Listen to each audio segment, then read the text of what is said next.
बिस्मिल्लाहिर्रहमानिर्रहीम। अस्सलाम वालेकुम नाज़रीन, प्रोग्राम लास्ट आवर में आपके साथ मैं हूँ महरीन सब्तैन। नाज़रीन, कौमी असम्बली में फ़ौजी अदालतों के हवाले से बज़ाहिरन मुल्क को दरपेश मुआशी चैलेंजेस के हवाले से भी और असलन ख़ुद को दरपेश चैलेंजेस के हवाले से अपोजिशन का जो इत्तेहाद इस वक्त हमें सामने नज़र आ रहा है, इस पर हम आज के प्रोग्राम में बात करेंगे। हम बात करेंगे कि क्या ये इत्तेहाद हुकूमत को कोई टफ़ टाइम दे भी सकेगा कि नहीं। जमहूरियत का हुस्न है, बिलाशक अपोजिशन जमातें एहतजाज भी करें, सड़कों पर भी निकले, लेकिन सवाल यहाँ पर भी है कि ये एहतजाज किस लिए है? क्या जमहूरियत को बेहतर करने के लिए या जमहूरियत को डीरेल करने के लिए?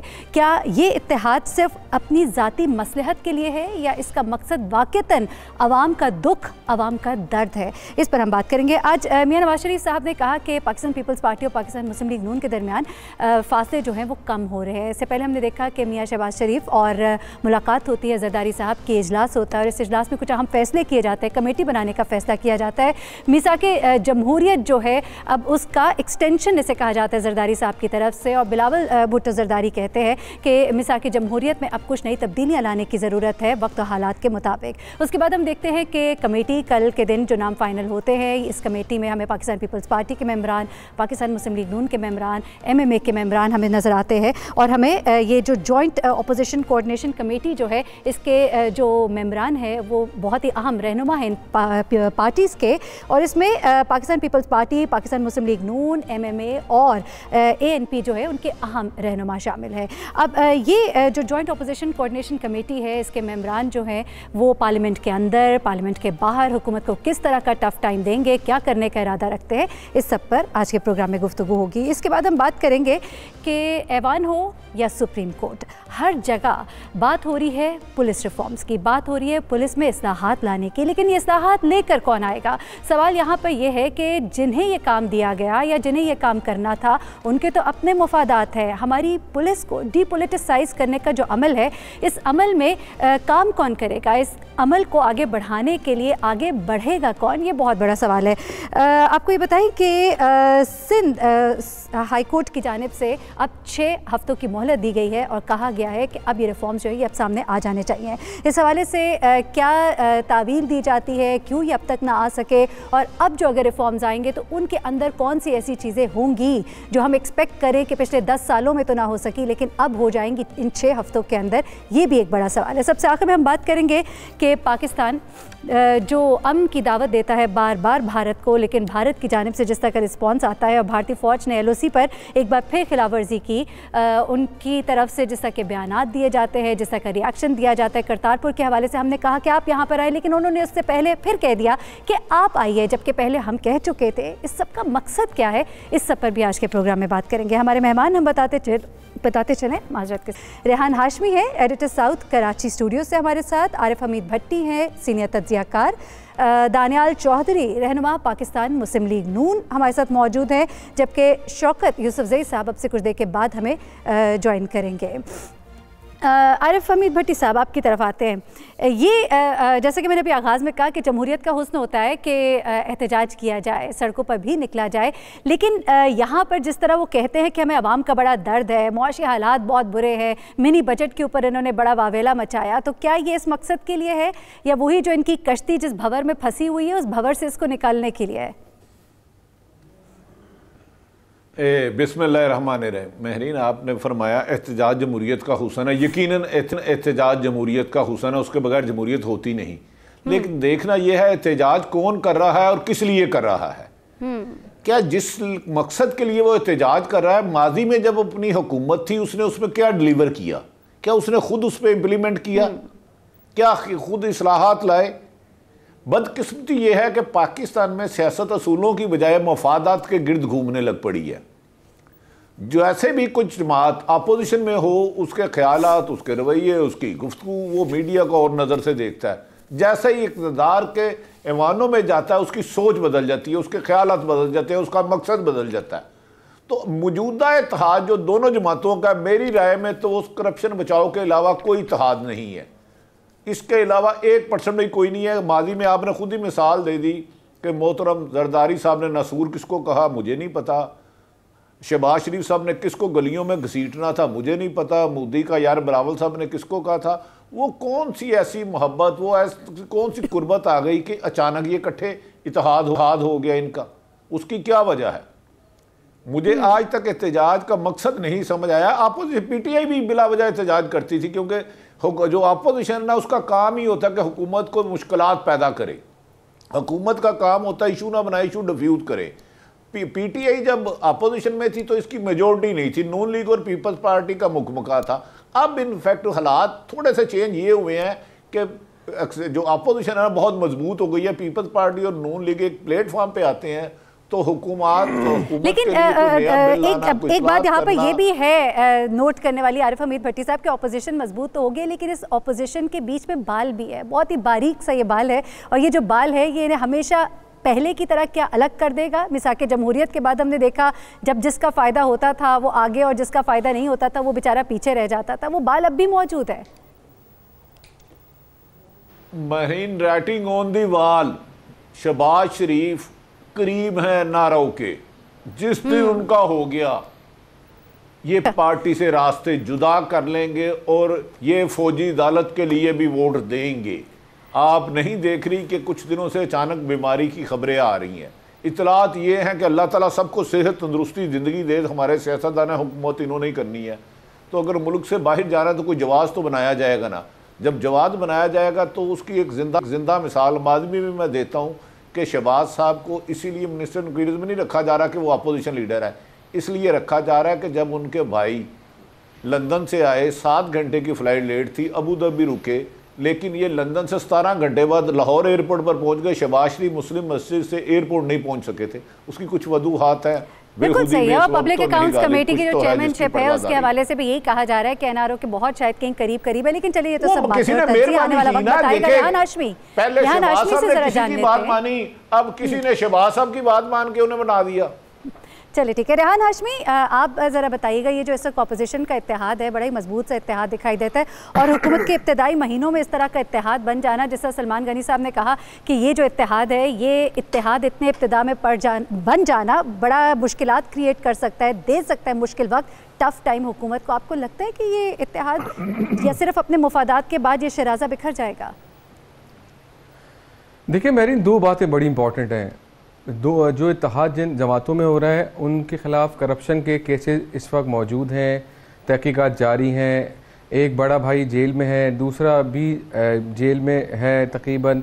आप देखें उनके ख़िलाफ़ तहकीकात दीगर नैब केसेस बना रही है। जरदारी साहब को वक्त याद है जब उन्होंने अपना बयान दिया था कि मैं ईंट से ईंट बजा दूँगा, उसके बाद उन्होंने पीछे मुड़ के देखा तो कोई नहीं था। तो जरदारी साहब के बारे में इसलिए मशहूर है कि वो दोस्तों के दोस्त हैं, अगर वो किसी की बात बुरा मान जाए तो उनको मनाना बड़ा मुश्किल होता है। तो मैं नहीं समझता कि सिर्फ ये ऐसा लगता है कि हुकूमत को सिर्फ प्रेशराइज करने के लिए, इस बात पे बताने के लिए कि क्योंकि दोनों के मफादात हैं, दोनों के खिलाफ करप्शन की इंक्वायरियाँ चल रही हैं। जरदारी साहब के खिलाफ जैसे सुप्रीम कोर्ट ने जो फैसला दिया है, नैब की तहकीकाती टीम बन गई है, वो इरफान मंगी डीजी नैब जो बहुत ही अच्छे अफसर हैं जिन्होंने पनामा की इंक्वायरी की थी, पनामा इंक्वायरी में शामिल थे, उनकी रिपोर्ट शामिल थी। तो घेरा तंग होता जा रहा है और ऐसा लगता है, सब सेनेट के इलेक्शन में देखा था कि अचानक जरदारी साहब ने वोट किसको दिया, अपना जो उनका मुफाद था उन्होंने अपना डिप्टी चेयरमैन मुंतखब करा लिया। तो ऐसा नहीं लगता, सामने कुछ और अंदर कुछ होते हैं। सियासत का नाम ही इसी का है, जैसे हमने देखा है। लेकिन देखिए ना, जिस तरह पहले शहबाज शरीफ साहब जो है वो फौजी अदालतों के हक में थे, लेकिन अब वो भी उनके हमज़बान हो गए हैं, तो अब क्या उनको फ़ायदा? वो तो लग रहा था एनआरओ के बहुत करीब है, फिर पीछे हटते दिखाई देते हैं। देखिए वो थे नहीं, शहबाज शरीफ अभी भी हैं। आप हमारे जो मुख्तलिफ सोर्सेज हैं वो कहते हैं कि शहबाज शरीफ बिल्कुल एक वक्त आएगा कि नून लीग के, जैसे हमीद भट्टी साहब ने कहा, बिल्कुल वोट देना पड़ेगा, क्योंकि शहबाज शरीफ पहले ही कहते रहे, चौधरी निसार के साथ अपने भाई को समझाते रहे हैं कि आप दबे अल्फाजों में कि आप ज़्यादा ना बोलें, इदारों के खिलाफ ना बोलें। तो ये जो अभी जैसे आरिफ हमीद भट्टी साहब ने कहा कि ये जो बीमारी की खबरें आ रही हैं और ये जो इस तरह की खबरें हम बार बार सुन रहे हैं, अब ये हो रहा है, अब ये हो रहा है, तो यानी कि वो वक्त करीब आ रहा है। हाँ नहीं, एनआरओ तो नहीं होता, ये बात बिल्कुल वाज़ेह है, एनआरओ नहीं होता। कुछ कंसेशन मिलेगा, कोई शायद बाहर चले जाए, बीमार है, बिल्कुल तो हो सकता है ना?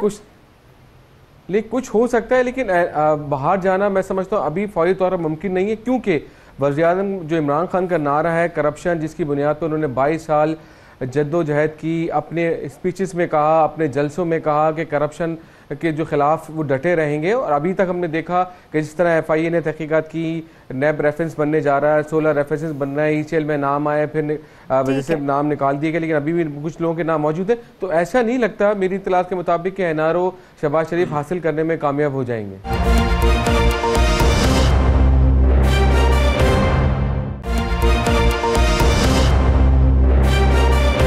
दानियाल, आप बताएंगे कुछ, ये जो आप लोग का इत्तेहाद बना है, बड़ी सख्त बातें आपको सुननी पड़ती है, माजरत के साथ क्या करें, जाहिर सी बात है तनकीद हम दोनों तरफ करते हैं। इस वक्त जो मामला है वो आपके उस अपोजिशन इत्तेहाद का है, क्योंकि उस अपोजिशन इत्तेहाद में लोग आपको बार बार वो बातें भी सुनवाते हैं जो आपको नहीं सुनवाएंगे इस वक्त, जो सड़कों पर घसीटने वाली और पेट फाड़ देने वाली होती थी। लेकिन जाहिर सी बात है उन बातों से आप लोग जान तो नहीं छुड़ा सकते। लेकिन अब इस वक्त जो इत्तेहाद हो गया, चले ठहर गया आप लोगों का इकट्ठा होना, तो क्या इसमें से निकल पाएगा, कुछ हो भी पाएगा या सिर्फ आवाम का दुख है? देखें जी, पहली चीज़ समझने की ज़रूरत है, हम बार बार कहते हैं हम ना कभी किसी डील या ढील के मुंतज़िर थे, ना आगे हैं, और ना हमें NRO चाहिए, और ना हम किसी से मांगते हैं। और अगर हमें NRO के मुंतज़िर होते या किसी डील या ढील के मुंतज़िर होते तो मियां नवाज शरीफ अपनी बेटी को लेके जेल की सलाखों के पीछे बंद होने के लिए ना आते। हमें पहले भी हाई कोर्ट से रिलीफ मिला, ना कि हमारी ये सजा सस्पेंड की गई, उनको बेल भी दी गई। इसी तरह इंशाल्लाह आप देखेंगे in coming few days he will again, because it's a very weak order, हम उस पर मना किया गया है बात करने से, लेकिन आप देखेंगे कि उनको बेल भी मिलेगी इंशाल्लाह और ऑर्डर भी सस्पेंड होगा। और जहां तक बात है पीपल्स पार्टी के साथ बैठने की, देखिए अगर हम अपने मफाद के लिए बैठना चाहते या अपने मफाद के लिए अगर बैठते तो हम सेनेट के इलेक्शंस में बैठते, हम ऑपोजिशन लीडर के इलेक्शंस में बैठते। आज अगर हम ऑपोजिशन और देर से समझ आई ना दानियाल चौधरी साहब, बात आप लोगों को देर से समझ आई। देखिए हमें देर से समझ नहीं आई, हम इनको सियासी शहीद नहीं होने देंगे। ये आप जो देख रही हैं डॉलर 140 क्रॉस करता है, 150, इनको मिनी बजट की दोबारा जरूरत पड़ी, ये अपनी मौत खुद मरेंगे अपने वजन से। और ये रोज इनकी नाअहलियां हर आने वाले दिन एक्सपोज होंगे। ठंडे मौसम के बाद कुछ होगा, कोई हलचल होगी, कोई आवाम बाहर निकलेंगे, तो आप लोग जमहूरियत का हुस्न खराब होने देंगे कि आप उनके साथ नहीं खड़े होंगे इस मामले में? देखिए हम जमहूरियत का हुस्न खराब ना होने देंगे, ना हम इसके खिलाफ, ना हमने पहले कभी होने दिया, ना हम इमरान खान की तरह सिविल नाफरमानी का ऐलान करते हैं, ना हम पार्लियामेंट को लानत भेजते हैं, ना अपने बंदे उधर चढ़ाने के लिए भेज रहे हैं, ना PTP पे हमले की बात करते हैं। हम ऑपोजिशन के साथ तमाम जो कानूनी जो हमारे डायमीटर्स के अंदर हमारे पास जो हम कर सकते हैं हम करेंगे, लेकिन हम इनको सियासी शहीद नहीं होने देंगे। हम इनको अपनी सियासत करने देंगे और देखेंगे कि जो आज सर्दियों में बिजली का बहरान है, गैस आपको नजर नहीं आती, मईशत आपकी तबाह हो रही है, मुल्क के अंदर इन्होंने इतने सुराख कर दिए हैं कि कश्ती डूब रही है। आप देखेंगे कि गर्मियों में आपका क्या हाल होगा, आवाम का क्या हाल होगा। तो इसलिए हम इनको पूरा मौका देंगे। ठीक है, आप किनारे पे खड़े होकर डूबने का मंजर देखेंगे। शौकत यूसुफ ज़ई साहब, ये तो बड़ी अच्छी बात है अगर ये कहते हैं कि हम जमहूरियत का हुस्न नहीं खराब होने देंगे, हम इनकी तरह वो ऐलानात सिविल नाफरमानी के नहीं करेंगे, हम पार्लियामेंट पर लानत नहीं भेजेंगे, तो ये तो बड़ी अच्छी बात है। आप लोग को कोई डर खौफ है इस ऑपोजिशन इत्तेहाद का, या आप किसी को मुतमईन करने की कोशिश करेंगे, या आप लोग मुतमईन और अपना काम इसी तरह जारी और सारी रखेंगे? बिस्मिल्लाहिर्रहमानिर्रहीम। मेरे ख्याल से इनकी तो ख्वाहिशात है और ये हमेशा रहती है। अपोजिशन में जब होता है ना इंसान इसी तरह की बातें करता है। जो जमहूरी मुल्क है और इसमें जब इलेक्शन होता है फैसला आ जाता है, फैसला हो गया है, अब 18 अब 2023 तक जो बातें करने दे, जो मर्जी करे, हुकूमत चलती रहेगी इंशाल्लाह। 2023 में फिर देखेंगे कि किसकी कारकर्दगी लोग जांचने का मौका मिलेगा, लोग फैसला करेंगे। और जहाँ तक अब अपोजिशन के इकट्ठा होने का ताल्लुक है, तहरीक चलाने का ताल्लुक है, तो देखें ये तब होता है, आवाम तब साथ देती है जब किसी की कोई कारकर्दगी हो। लोग याद करते हैं कि जी फलां के दौर में बड़ा ज़बरदस्त दूध शहद की नहरें बहती थी, अब सूख गई हैं, तो तब जाके लोग निकलते हैं। फिर देखिए करप्शन के इल्ज़ामात नहीं है, करप्शन पे सजाएं हुई हैं। जब सज़ा होती है ना तो फिर उसके बाद लीडरशिप पे क्या मतलब वो रह जाता है, कौन उसको फिर फॉलो करता है। और वो इंशाल्लाह ताला आप देखेंगे आहिस्ता आहिस्ता। ये तो सारे इंतज़ार में थे कि जी मनी बजट आ रहा है और पता नहीं क्या होगा। और उस एक मनी बजट जो आया है ना, आप उसको मनी बजट कहें जो भी कहें, देखें उसके आने के बाद आप देखें सारे खामोश हो गए, इसलिए कि उसमें ये तो समझते थे कि पता नहीं जो हालात छोड़कर ये गए हैं, इनकी ख्वाहिश भी ये थी कि मुल्क को जिस हालात में छोड़कर गए हैं, जो खजाना खाली करके गए थे। 2/3 मेजॉरिटी की ज़रूरत है आप लोगों को फौजी अदालतों के हवाले से। पार्लियामेंट में काम रुके हुए हैं, कमेटियां काम आगे बढ़ा नहीं पा रही, और अगर इस तरह का जॉइंट अपोजिशन अलायंस होता है जो कहता है कि हम पार्लियामेंट के अंदर पार्लियामेंट के बाहर आपको टफ टाइम देंगे, तो टफ टाइम तो मिलेगा ना हुकूमत को। देखिए, जो कानून साजी मुल्क के लिए होती है ना, उसमें कोई रिकॉर्ड नहीं बन सकता और न बनना चाहिए। और अगर बन रही की तो हमारे पास तो ऑप्शन है ना, हमने तो खान साहब ने पहले ही कहा था कि जाली इलेक्शन की तरफ भी हम जा सकते हैं, हमें कोई इशू नहीं है। ऑर्डिनेंस का सहारा हम नहीं लेंगे। हम तो देखिए, हमें अवाम ने मुंतखब किया है और हम दोबारा भी आवाम के पास जा सकते हैं, हमें कोई खौफ नहीं है, ना कोई डर है। आपने भी इमरान खान साहब के साथ दोबारा वही वाली स्टेटमेंट दे दी है मिड टर्म इलेक्शन पहले, उन्होंने अभी उसे मुश्किल से जान छुड़ाई थी। ठीक है, आरिफ हमीद भट्टी साहब जी। नहीं, मिड टर्म इलेक्शन की बात नहीं कर रहा हूँ मैं, कहता हूँ आवाम ने मुंतखब किया है, आवाम ने मुंतखब किया है, आवाम के पास जा सकते हैं कि जी देखें ये हम ये कानून लाना चाहते हैं, ये लोग बीच में रुकावट है। मुझे नहीं लगता है कि ये रुकावट डालेंगे इंशाल्लाह। अच्छा ठीक है, ये सिर्फ आप लोग को डराने के लिए आवाज़ें निकाल रहे हैं। आरिफ हमीद भट्टी साहब, जब ये कहा जाता है ना कि ये इत्तेहाद है और ये इत्तेहाद कैसा होगा, सवालात किए जाते हैं, तो ये भी कहा जाता है कि ये इत्तेहाद तब तक मजबूत है, ये इस हुकूमत के ऊपर मुनहसर है, इस हुकूमत के ऊपर डिपेंड करता है किस तरह का जोर, किस तरह का दबाव, किस तरह के अल्फाज का चुनाव वहाँ से इस्तेमाल होता है, उतना ही मजबूत होगा ये। और अगर कोई थोड़ी सी नरमी किसी एक के साथ भी दिखाई जाएगी तो शराजा बिखरने में टाइम नहीं लगेगा, आपको लगता है ऐसे? यकीनन ऐसा ही हो रहा है, पसे पर्दा गुफ्तगू हो रही है। जब भी कोई एनआरओ होता है उसका रिटर्न पहले नहीं आता। अगर मोहतरम किबला नवाज शरीफ साहब मुशर्रफ दौर में गए थे तो कुछ 3 दिन पहले सोच सकता था कि एक मुजरम जेल से उसके लिए जहाज आएगा, सिरी पाए वाला बंदा साथ जाएगा? तसव्वुर कोई कर सकता था? उस हिस्ट्री में चले जाए हमारा, तो जब उन्हें भेजा गया था। जरदारी साहब ने अभी आपने कोट किया, मैं इंड से इंड बजा दूंगा, कराची से खैबर तक बंद होगा। अगले दिन प्राइम मिनिस्टर नवाज शरीफ साहब थे, उन्होंने मुलाकात ही नहीं की। ये इत्तेहाद इनका मुल्की मफाद या सियासत को परवान चढ़ाने के लिए नहीं है। मेरी अपनी राय है कि दोनों पर शिकंजा नैब का है, करप्शन का है। दोनों उससे बचने के लिए तमाम इकदाम कर रहे हैं जो उन्हें करना चाहिए। हाँ, अभी यूसुफ जई साहब ने फिर वो बात कर दी जो नईमुल हक जैसे लोग कहते हैं ये तो बड़े समझदार थे कि हम आवाम के पास चले जाएंगे। और आपको खुद अपना कॉन्फिडेंस नहीं है कि आप 5 साल पूरे करेंगे, तो अपोजिशन तो थोड़ी सी समझदारी करे तो इन्हें टफ टाइम दिया जा सकता है। कानून साजी मेरा नहीं ख्याल इन हालात में इनके लिए कोई मंजूर हो, कोई एक बिल आया हो। भट्टी साहब, मैंने वो नहीं कहा कि मैं इलेक्शन की तरह, मैंने कहा आवाम से हम जाएंगे, हम रोजाना आवाम को बताएंगे कि ये लोग आपके जो कानून साजी हम चाहते हैं मुल्क के लिए, हम आवाम तक पहुंचाएंगे कि भाई ये लोग नहीं करने चाहते हैं। मैंने अब मेरा मतलब नहीं समझे। अच्छा, तो आवाम क्या करेंगे? मुझे करेक्ट कर दीजिएगा, मैं ये नहीं समझा, इन्होंने ये नहीं फरमाया था कि इलेक्शन आवाम के पास चले जाएगा। इलेक्शन टैक्सेस लगा दिए, टैक्सेस के बोझ के ऊपर आपको हम मसल रहे हैं, तो ये हमें आगे नए बिल्स नहीं पास करने दे रहे, ये शिकायत लगाएंगे। देखिए ये तो लेकिन दानियाल साहब देखें ना, जब आप लोग खड़े होकर बार बार ये कहते हैं कि हुकूमत चलानी नहीं आती, इनको तो हुकूमत छोड़ देनी चाहिए, तो फिर सवाल तो आप लोगों से भी बनता है ना कि जिस हालत में आप मुल्क को छोड़कर गए और इसहाक डार ने जिस तरह से आर्टिफिशियल इन्फ्लेशन और जिस तरह से पैसे का जो अमाउंट है जिस तरह से छुपाया गया, IMF से जो बातें छुपाई गई, वो सब सामने हैं, वो मौजूद है, कौम को पता है, अब सब जानते हैं। तो जिनको हुकूमत चलानी आती है अगर, तो उन्होंने कैसे चलाई? पता है मुझे आप एक चीज का जवाब दें कि कौन को क्या पता है कि आपके इकोनॉमिक इंडिकेटर्स बताते थे कि पाकिस्तान की इकोनॉमी 5.7 5.8 पे है, अगले आने वाले 2 साल पे 6.1 6 को टच करेगी। आपके इंडिकेटर्स ये बताते थे कि आपको मुल्क को चलाने के लिए 2 डब्बे चाहिए होते हैं, एक होता है रुपये का डब्बा रुपीज का, एक होता है डॉलर का डब्बा। रुपये का डब्बा आपको 1947 सबसे बड़ा छोड़ के गए, 4000 अरब का हम टैक्स कलेक्शन छोड़ के गए, और डॉलर का था 21 अरब था जब मियां नवाज शरीफ हटे। तो 2 डब्बों में से आपने एक डब्बे को ठीक करना था।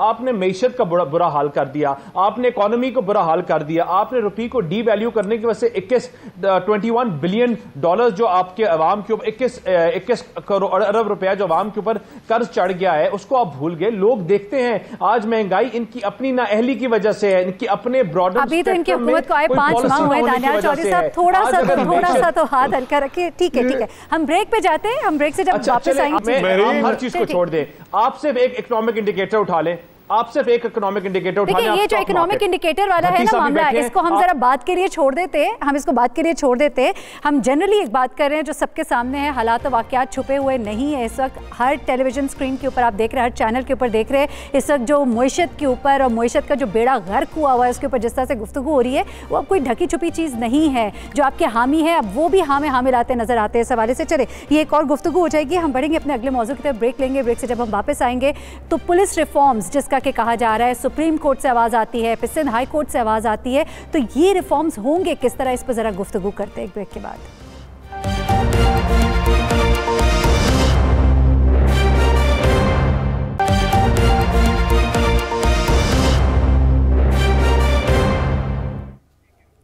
वेलकम बैक नाज़रीन। 7 सितंबर 2017 को सिंध हाई कोर्ट की जानिब से कहा गया था 1.5 साल का अरसा गुजर गया, पुलिस में इस्लाहात लाई जाए, रिफॉर्म्स लाई जाए, एम्पावर किया जाए पुलिस को और डीपोलिटिसाइज किया जाए पुलिस को, लेकिन 1.5 साल गुजरने के बावजूद भी इस पर कुछ काम ना हो सका। इससे पहले सुप्रीम कोर्ट भी इस तरह के अहकाम दे चुकी थी और अब इसके बाद सिंध हाई कोर्ट ने 6 हफ्तों की मोहलत दी है और कहा गया है कि इस काम को ख़त्म किया जाए। साथ ही साथ ये तावील दी गई है कि ये मामला अभी कानून जो है बनाकर ये मामला कैबिनेट में अभी भेजा गया है, वहाँ से जब ये पास होगा तो फिर ये कहीं इम्प्लीमेंट होगा। लेकिन सवालात यहाँ पर बहुत सारे हैं। सवालात यहाँ पर सिर्फ सिंध पुलिस के हवाले से नहीं है, सवालात यहाँ पे पंजाब पुलिस के हवाले से भी है। हमारी पुलिस में जो हुकूमत की मुदाखलत होती है, जो हुक्मरानों की मुदाखलत होती है, जो पॉलिटिक्स इसके अंदर इन्वॉल्व हो जाती है, जो ज़ाती मुफादात इन्वॉल्व हो जाते हैं और अवाम के मुफादात जो पीछे रह जाते हैं और अवाम और पुलिस के दरमियान जो इतना बड़ा गैप आ चुका है, इस सबको कवर किस तरह से किया जाएगा। सबसे पहला सवाल तो यही है कि सिंध और पंजाब में दो बार बारियां लेने वाली इन हुकूमतों ने इन 10 सालों में कुछ भी ना किया, तो इन 6 हफ्तों में क्या हो जाएगा। फिर सवाल यहाँ पे ये है कि क्या कुछ किया भी जाएगा, क्योंकि इनके ज़ाती मुफादात, इनके हुकूमत चलाने के तौर तरीके सब डिपेंड इसी पुलिस पे तो करते हैं। आरिफ हमीद भट्टी साहब, क्या समझते हैं कि कोई इस तरह का मंसूबा सामने आने देगी सिंध हुकूमत? फिर आते हैं पंजाब पुलिस की तरफ भी। अच्छा मेरीन, मैं आपकी पहली बात को छोटा सा जवाब दे दूं। किसने कैसी कामयाब हुकूमत की वो कैसी की उसका देख लें। जब वो हुकूमत आई थी कर्जे कितने थे, जब वो हुकूमत गई कर्जे कितने थे। अगर कर्जे 10 गुना बढ़ गए तो समझो वो बैड गवर्नर सी और तबाह कर गई मुल्क की माशियत को। ये पिछले 15 सालों में चलते जाए, उससे उसकी कारकर्दगी का हो जाएगा आम आदमी को। अच्छा इस तरफ आ जाते हैं। आपने कहा दो दफ़ा नहीं 3 से 4 दफ़ा दोनों हुकूमतों ने किया, पाकिस्तान मुस्लिम लीग के काबिल एहतराम रहनुमाओं ने और पीपल्स पार्टी ने। ये इस्लाहात नहीं आएंगी, ये साल बाद आप प्रोग्राम करेंगी। इस बेनिफिशरी है इस बिगड़े निज़ाम का। तो जब सियासतदान पॉलिटिकल बेस पर अपनी मर्जी के चाचे मामे फूफे के बेटे के कहने पे DPO DAG DC कमिश्नर लगाएंगे, तो इस्लाहात क्या, कानून तो पहले भी ठीक है, कत्ल की सजा मौत है। कि कहाँ लिखा हुआ है कि रिश्वत लेने वाले को छोड़ दिया जाए, कहाँ लिखा हुआ कि चोरी करने वाले को बेगुनाह कर दिया जाए, कहाँ लिखा हुआ बात इंप्लीमेंट की है। इस्लाहात क्यों लाएंगे? ये बेनिफिशरी है इस मामले के। ये पाकिस्तान में इलेक्शन लड़ा ही पटवारी और थानेदार की सर पे जाता है। PTA बहुत कहती थी ना पंजाब में हम KPK में इस्लाहात लाए हैं। हाँ, आखिरी लफ्ज इस्लाहात लाएंगे। जिसको 5 साल भेजते रहे दुरानी, नासिर दुरानी 1 महीने बाद उसको घर भेज दिया। और आज मैं आपको चैलेंज कर रहा हूँ, पंजाब के 36 डिस्ट्रिक्ट में शायद ही 2 या 3 मेरिट पे लगे हों। शौकत साहब, ये नासिर दुरानी वाली बात का भी जवाब दीजिएगा। और हमें याद है कि जिस वक्त नई आपकी हुकूमत आई थी, अभी भी नई नवेली ही है ये हुकूमत, लेकिन जब आप लोग नए आए थे और जो मामलात होने शुरू हो गए थे, कभी DPO पाकपतन का मामला, कभी IG इस्लामाबाद का मामला, और उसके बाद जस्टिस साकिब निसार ने जब सख्ती का थोड़ा सा मुजाहिरा किया तो उसके बाद थोड़े से मामलात संभले। तो ये जो सियासत दाखिल हो जाती है हमारी पुलिस के अंदर, ये सियासी मुदाखलत के बगैर लगता है कि हुकूमत पुलिस में अगर सियासी मुदाखलत नहीं होगी तो हमारी हुकूमत चल नहीं सकती। और आपके ही लोगों की तरफ से इमरान खान साहब को पैगामात भिजवाए जाते थे, तकर्रियों के हवाले से, तबादलों के हवाले से, आप इससे इनकार नहीं कर सकते। और अब इमरान खान साहब इस सानिया साहिवाल के बाद बड़ा ही अफसोसनाक वाक़या, हम तो कहते हैं सानिया मॉडल टाउन के ऊपर अगर कुछ हो जाता, हम कहते हैं कि अगर कुछ ये राव अनवार वाले केस में, नकीबुल्लाह महसूद वाले केस में कुछ हो जाता तो शायद आज ये 3 बच्चे जो है मासूम ये यतीम ना होते। आपकी हुकूमत ने अब तो ये फैसला कर लिया, लेकिन आपके अंदर भी ऐसे जरासीम इस आपके PTI के अंदर मौजूद है। देखिए मेरी पहली बात तो ये है कि इमरान खान की हुकूमत खैबर पख्तूनख्वा के अंदर भी रही और यहाँ से हमने स्टार्ट लिया था। ये सियासत यहाँ भी इसी तरह होती थी हमसे पहले कि पुलिस के ज़रिए लोगों को तंग करना और फिर उनको सिफारिश करना, और अपने अपने ग्रुप लोगों ने बनाए थे और अपने अपने ज़रिए से SHO को लगाना, SP को लगाना, फिर उनको लोगों को तंग करना। और ये बिल्कुल भट्टी साहब ने जो बात की, पटवारी, पुलिस, यही सिस्टम यहाँ पे भी था, ये कोई अलग सूबा नहीं था। लेकिन हमने देखे, हम उसके आगे खड़े हुए और जब हमारी हुकूमत यहाँ आई और जो इस्लाहात पुलिस के अंदर आई और उसमें सबसे पहले इस्लाहात यही कि वो खुद मुख्तार होगी। आज खैबर पख्तूनख्वा के अंदर एक खुद मुख्तार पुलिस फोर्स है जिसका जितने तबादले होते हैं वो IG करता है, उसका कोई ताल्लुक नहीं है चीफ मिनिस्टर के साथ। हाँ, ये ज़रूर है कि हुकूमत जो है वो रिजल्ट मांगती है पुलिस से, बाकी सारे इख्तियारात माली भी और ये इंतजामी इख्तियारात ये सब पुलिस के पास है। और अल्लाह के फजल से हमने 5 साल हुकूमत की और बेहतर रिजल्ट दिया। तो मेरे ख्याल से ये जो बात है लोगों के जहनों में, सिर्फ वो लोग करते हैं जो पैसों के जोर पर आते हैं, करप्शन करते हैं, फिर उसके साथ लोगों के अंदर उसका कोई ताल्लुक नहीं होता है, लोगों के साथ न उनके लोगों के साथ अच्छे ताल्लुकात होते हैं, वो जोर पे जबरदस्ती पे इलेक्ट होते हैं और आते हैं। हम जैसे लोग जो है, हमने बगैर पैसों पे इलेक्शन लड़ा है, हम लोग हमें पसंद करते हैं। लेकिन आपको शौकत साहब ऐसे नहीं लगता जो ग्राउंड रियलिटीज KPK की हैं और जो पंजाब की है दैट डिफरेंट? पंजाब में इस वक्त आप लोगों को मुश्किलात का सामना है, सानेहा साहिवाल के हवाले से आप आवाम के कटहरे में इस वक्त खड़े हैं। मैं आपकी तरफ देखें, बिल्कुल मैं आपके साथ मानता हूं, लेकिन आप ये देखें कि ये जो पुलिस है ना, ये तो 30-40 सालों से ये पुलिस का अपना एक एटीट्यूड आ रहा है ना। और वैसे भी ये बात सही है कि ज्यादा सख्त है सिंध और पंजाब की जो पुलिस है ना, उनका एटीट्यूड बहुत सख्त होता है, लेकिन अब ठीक करने में थोड़ा टाइम लगेगा। और इसका चूंकि एक ये जो अभी नासिर दुरानी वाली बात का भी जवाब दे दीजिए शौकत साहब, फिर हम आगे बढ़ें। मैं दे रहा हूँ, देखिए हमजा शहबाज साहब कह रहे थे कि जी खून में लिथपत और ये वो सारा बता रहे थे कि मेरा दिल खून के आंसू रो रहा है।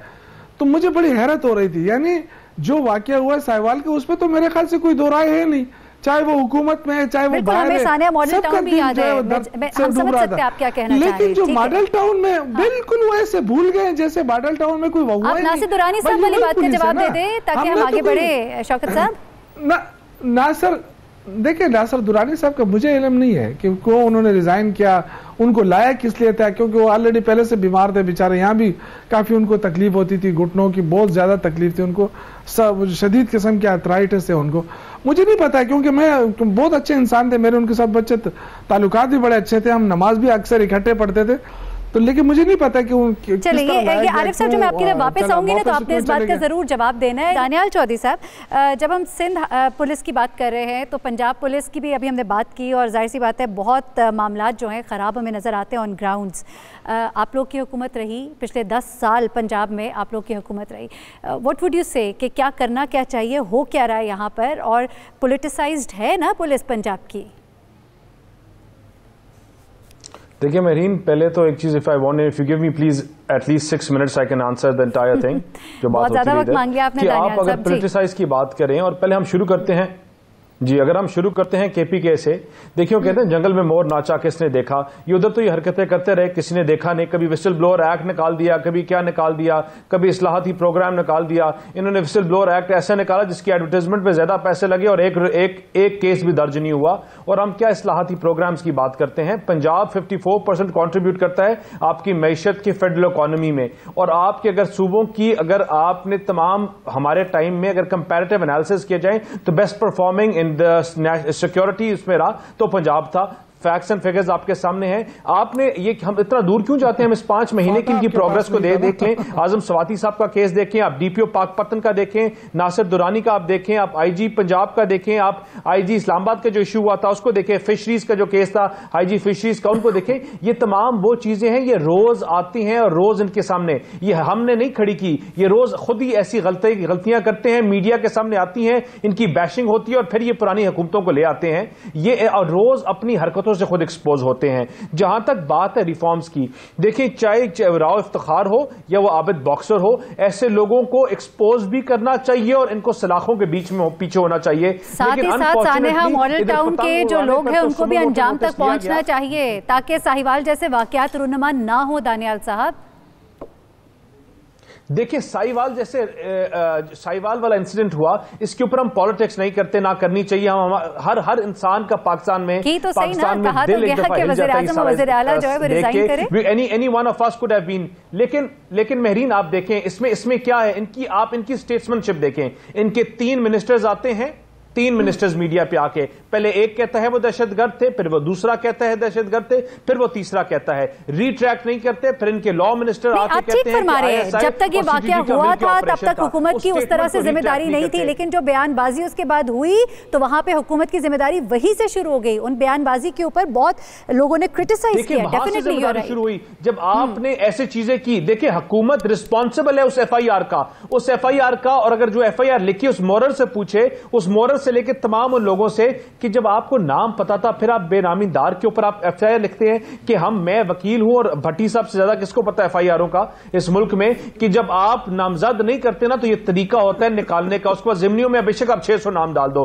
लेकिन वो सब निकल जाते हैं। और जिस तरह निकलते हैं कि अगर इन्होंने स्टेट्समैनशिप का मुजाहरा करना था तो अपनी लगाम ये चीज हमने मॉडल टाउन के केस में भी देखी थी। नामजद के मामले के ऊपर बड़ी सुई अटकी रही थी बड़े से तक, जिसका ना कोई सर ना कोई पैर होता है, और तमाम पाकिस्तान के लोगों के उनके दिल, उनकी जुबान, उनकी चीजों के साथ ये खेलते हैं ये हुकूमत के लोग। तो आप क्या एक्सपेक्ट करते हैं कि क्या ये आगे आने वाले टाइम पे ये इस्लाह करेंगे? पहले सबसे ज्यादा इस्लाहात की जरूरत है, मिनिस्टर्स को खुद अपने अंदर इस्लाह करें, एक पेज पे हो, और फिर किसी इदारे की इस्लाह की बात करेंगे।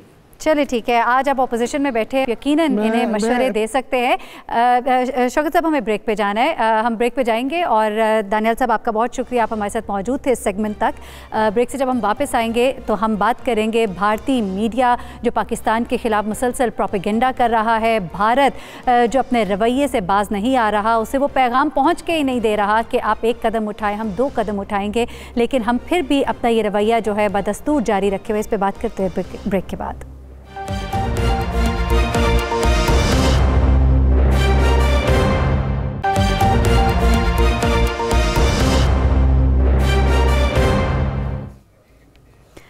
वेलकम बैक नाज़रीन। भारत और भारत का रवैया, मौज़ूए सुखन तो यही है। सबसे पहले तो करतारपुर का वाक़या, अगर हम इस पे बात करें, हम उन्हें दावत देते हैं, वो हमें दावत दे देते हैं, चलें ठीक है। उसके बाद हम देखते हैं कि LOC पर जो बिला इश्तियाल फायरिंग का सिलसिला है वो अपनी जगह जारी है, बयानबाजियाँ अपनी जगह जारी हैं, कश्मीर के हवाले से जो प्रोपेगेंडा वो करते हैं और जिस तरह के जवाबात वहाँ से दिए जाते हैं, पूरी दुनिया देख रही है, अक़वाम आलम देख रही है। इस वक्त हर जगह पर इस बात का इकरार हो रहा है कि वहाँ कश्मीरियों के साथ नाइंसाफ़ी हो रही है, हो रहा है। पैलेट की जो ये गोलियों वाला जो मामला है, ये तस्वीर कहाँ नहीं अब इस वक्त देखी जा रही। उसके बावजूद भारत अपनी हठधर्मी पर कायम है। और उसके बाद हम देखते हैं कि भारतीय मीडिया जो है वो पाकिस्तान के खिलाफ किस किस्म का प्रोपेगेंडा करता है। और कहा जाता है कि हमारे आर्मी चीफ की उनके आर्मी चीफ के साथ कहाँ पर कोंगो में मुलाकात होती है, और इस तरह की बयानबाजी होती है कि हमें बताना पड़ता है कि ऐसा कुछ भी नहीं है। लेकिन मकासद क्या है? इस वक्त हमारे साथ जनरल रिटायर्ड गुलाम मुस्तफ़ा साहब भी, उन्होंने हमें ज्वाइन, दिफाई तज्ज़ियाकार है। गुलाम मुस्तफ़ा साहब, ज़रा यहाँ से आगाज़ कर लेते हैं क्योंकि ये ताज़ा तरीन खबर है। हमारे आर्मी चीफ की उनके आर्मी चीफ के साथ मुलाकात हुई है। भारतीय मीडिया जो ये कह रहा है वो इसकी आड़ में क्या करना चाहता है, क्या चाहता, क्या पैगाम दे रहा? उन्होंने एक्चुअली तो ये पोर्ट्रे करने की कोशिश की है कि पाकिस्तान हमारे प्रेशर के अंडर आ गया है, और पाकिस्तान के आर्मी चीफ ने भारतीय आर्मी चीफ से बात की है, और टेलीफोन पे क्या ये मिलके हम बातचीत करते हैं। और कांगो में कहीं इनकी मुलाकात हुई है। आर्मी चीफ जब कांगो में थे तो ये उस वक्त शायद ये जो चीफ इस वक्त है ये किसी सीन पर नहीं थे। इनके पुराने जो चीफ थे उनके साथ उस वहाँ पे हमारे आर्मी चीफ चूँकि UN मिशन में थे तो वहाँ पे थे। उस वक्त हमारे आर्मी चीफ ब्रिगेडियर थे, बाय द वे। बहुत पुरानी बात कर रहे हैं ये। तो देखिए, झूठ उनका वतीरा है, और उनका टोटल जो ये बात कर रहे हैं कि दुनिया को इंप्रेशन देने का मकसद ये था इस वक्त कि पाकिस्तान कमज़ोर पड़ गया है, डर गया है, घबरा गया है, और हमने जो प्रेशर बिल्डअप किया हुआ है, पाकिस्तान खुद अब बातचीत के लिए तैयार हो रहा है। और पाकिस्तान आर्मी चीफ ने ये बात की है, और दुनिया को बताना दूसरा ये चाहते हैं कि पाकिस्तान में एक मुश्तरका तौर पे मिलकर जो कोशिशें हो रही हैं पाकिस्तान को तमाम हालात बेहतरी के लिए जाने के लिए, वो नहीं है, बल्कि जो पुरानों का प्रोपेगेंडा है कि पाकिस्तान में सब कुछ फौज ही करती है, तो ये दूसरा पॉइंट वो दुनिया को फिर ये बावर कराना चाहते थे। तो दरअसल हकीकत ये है कि कश्मीरियों ने तो अपने आप को आज़ाद करवा लिया हुआ है। अब भारत ने जिस जोग्राफिया पे कब्जा करके कोशिश कर रहा है कि उसको बहाल रखे, वो भी अब उसके हाथ में नहीं रहेगा। और भारत को अब डर ये पड़ गया है, चूंकि लगातार बाकी भारत के अंदर भी बहुत सारी ऐसी तहरीकें जो जोर पकड़ती जा रही हैं, तो भारत को डर ये है कि अगर अब ये कश्मीरियों को नहीं संभाल सके और कश्मीर उनके हाथ से ज़रा सा भी कमज़ोरी उनकी दिखाई, तो शायद भारत के भी टुकड़े होते जाएंगे। और दूसरा, उनका अब ये खौफ बहुत बड़ा हो गया है कि अफगानिस्तान के अंदर से बैठकर जो पाकिस्तान के खिलाफ साजिशें किया करते थे, जितना पैसा उन्होंने लगाया था, इतनी एफर्ट की थी, अब वो पाकिस्तान की जो फॉरेन पॉलिसी है, पाकिस्तान की दूसरी जो पॉलिसीज़ हैं, उनकी वजह से पाकिस्तान फिर दोबारा सेंटर स्टेज पर है और अफगानिस्तान के हल में भी पाकिस्तान पेश है। अच्छा, यही सवाल मैं जनरल साहब आपसे करना चाह रही थी कि इस वक्त जो खारजी महाज पर पाकिस्तान की जिस तक कामयाबियां हैं, कोई दूसरी राय नहीं है इस हवाले से। पाकिस्तान की कामयाबियां सबको नज़र आ रही हैं, दोस्त ममालिक के साथ भी और उन ममालिक के साथ भी जिनके साथ पहले ताल्लुकात नहीं अच्छे थे, वो अब बेहतर होते दिखाई दे रहे। तो ये तो बहुत खटक रहा है ना इस वक्त भारत की नज़र में। और ख़ास तौर पे कश्मीर का जो मामला अक़वाम मुत्तहिदा के सेक्रेटरी ने भी जिस तरह से उठाया या जिस तरह के कॉमेंट्स दिए गए, तो ये चीज़ भी उनके लिए काफ़ी बाइस परेशानी है। जी, बहुत ज़्यादा है, क्योंकि उनकी कोशिश थी कि पाकिस्तान को घेरे में ले लें, लेकिन अब लगता ही हो कि भारत इस खित्ते में आहिस्ता आहिस्ता तन्हा कर दें पाकिस्तान को।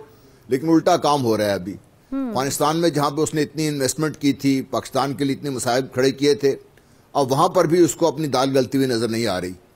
और इससे वो ना सिर्फ ये कि झल्लाट का शिकार है, फ्रस्ट्रेशन भी है उसको। तो इसलिए उनकी तमाम तर कोशिश के बावजूद ये देख रहे हैं कि अल्हम्दुलिल्लाह पाकिस्तान तमाम महाजों पर आहिस्ता आहिस्ता आगे भी बढ़ रहा है। और पाकिस्तान की जो कोशिशें हैं और कश्मीरियों की जो ख़ास तौर पे जिन्होंने अपनी जानों का नजराना पेश किया है, खून अपना पेश किया है हमारी बेटियों ने, बच्चों ने, अब वो एक रंग ला रहा है आहिस्ता आहिस्ता। दुनिया, यूएन सेक्रेटरी जनरल भी देख लीजिए, बाकी दुनिया भी। लेकिन हम आगे बढ़ते हैं और क्योंकि वक्त मुख्तसर है, भट्टी साहब क्या कमेंट करेंगे इस वक्त जिस तरह की स्टेटमेंट्स वहाँ से आ रही है? और जिस तरह एक सवाल जो मेरे जहन में आता है वो ये भी आता है कि अफगानिस्तान के मामले पर जब अमेरिका तक ने रियलाइज़ कर लिया कि टेबल पर बैठ के ही मुज़ाकरात होंगे और कोई हल होगा, तो सिमिलरली ये भारत कब रियलाइज़ करेगा कि इसका हल, कश्मीर का हल, जो वजह तनाज़ा इन दो ममालिक के दरमियान, सरहदें हमारी अलग नहीं हो सकती, हमसाए हम, किस तरह से हल होगा मुज़ाकरात की मेज़ पर?